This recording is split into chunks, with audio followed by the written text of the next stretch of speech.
Hi, I'm Prepper Potourri. Meow, it's Huples Cat. Welcome to Huples Cat's Amazon store. This is my walking day 1:30 and I'm going to walk in the forest because it's cold enough that the snow is easy enough to walk on and my knees are a lot better. But it's still going to give me a workout. I have been somewhat unfairly accused of turning this into a walking channel. It really isn't, and if you look back at my videos you'll see that hiking has always been part of this channel and always will be. I do the channel because I enjoy the video processing and the editing, and I really enjoy the interactions with people. I'm in the middle of nowhere, so most of my social interactions are on my channel. And frankly, I want to share this. It's beautiful. Prepper Potourri recently uploaded a video on Survival 101, when to and when not to bug out.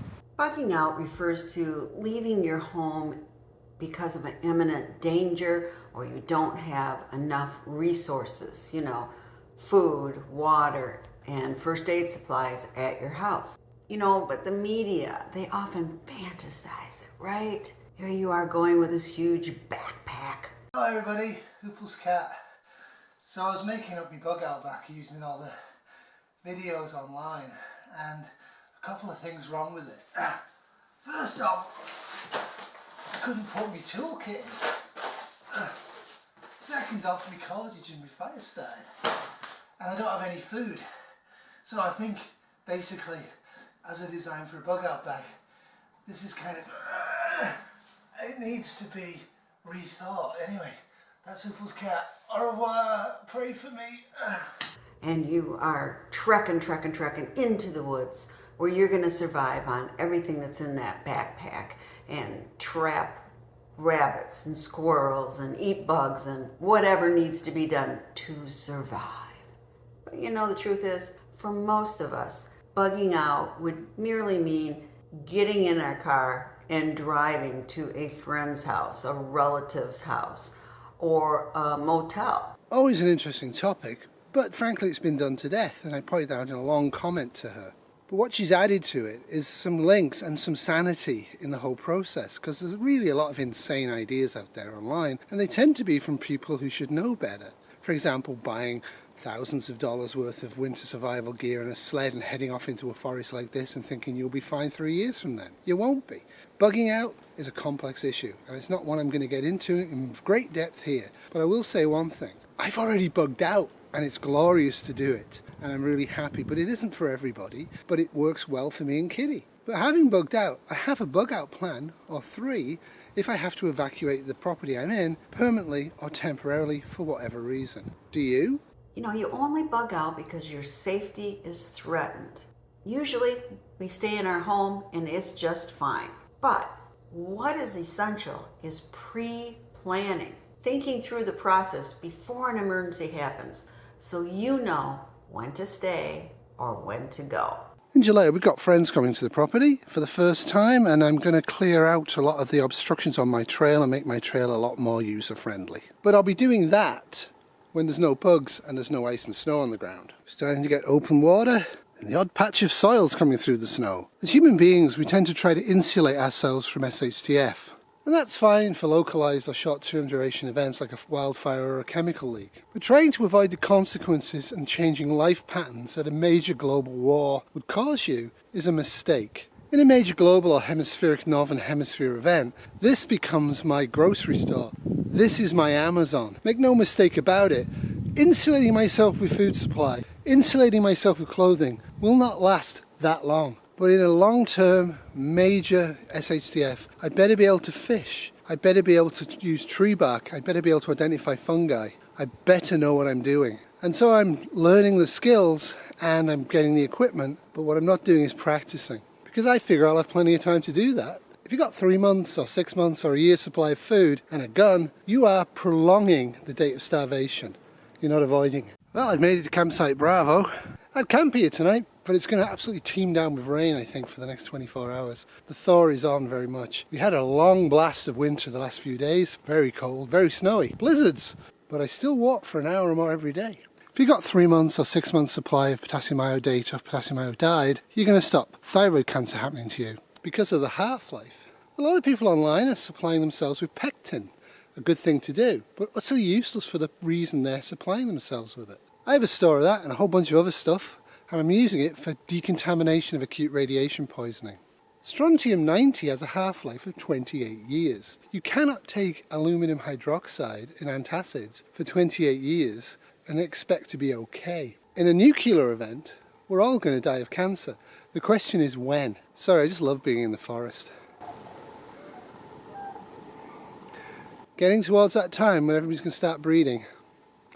Don't be one of them, though I do recommend practice. So if you've just got a couple of weeks food and water and shelter sorted out for yourself, that's great.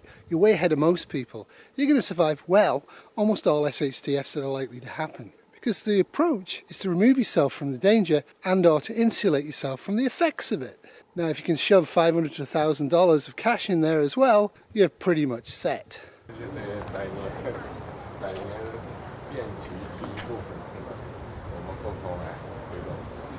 Как раз сейчас перемены, которые не было в течение 100 лет. Там вместе двигаем эти перемены.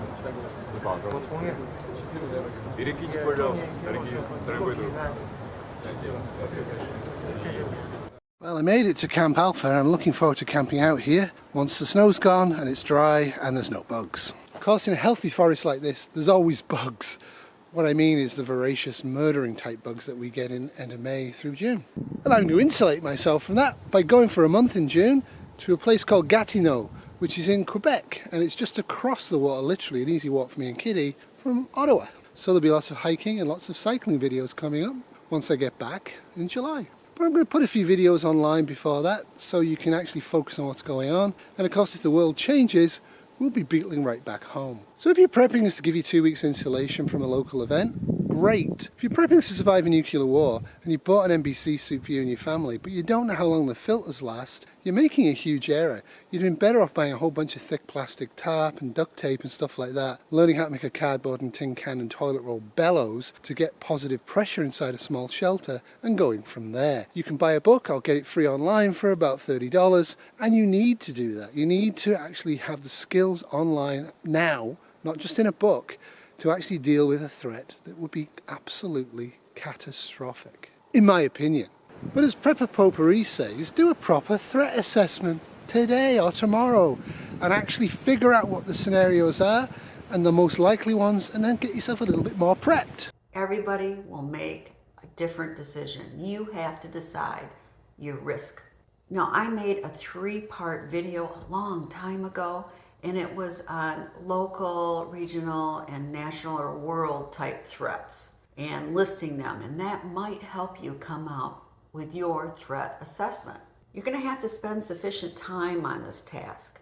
Determine at what point in each of these possible threats would you consider bugging out, and develop your stay or go decision for each threat listed based on the magnitude of the threat and the duration. For each of these disasters, what are the circumstances or triggers that would cause you to bug out?